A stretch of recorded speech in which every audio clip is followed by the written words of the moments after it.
કોર્પોરેશનના કાર્યક્રમની અંદર જ્યારે કાર્યક્રમ હતો ત્યારે દિલ્હી ખાતે રામભાઈના સત્ર ચાલુ હતા, એટલે રામભાઈ અને રૂપાલા સાહેબ આવી શકેલ નથી.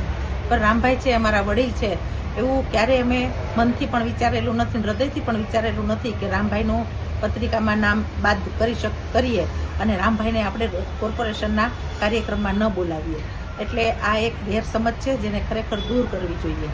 ઉપરથી કોઈ સૂચના અમને મળેલી નથી, પણ રામભાઈનો સ્વભાવ સાચા બોલો છે, તો એ સાચું બોલે જ, અને જેવો માણસનો જેવો સ્વભાવ હોય એ પ્રમાણે બોલતા હોય છે. પણ રામભાઈ છે એ સાચા બોલા છે અને આખા બોલા છે, એ સૌ કોઈ જાણે છે. એટલે રામભાઈનું જે વ્યવહાર છે એ ક્યારેય કોઈ અમે માઠું લગાડતા નથી.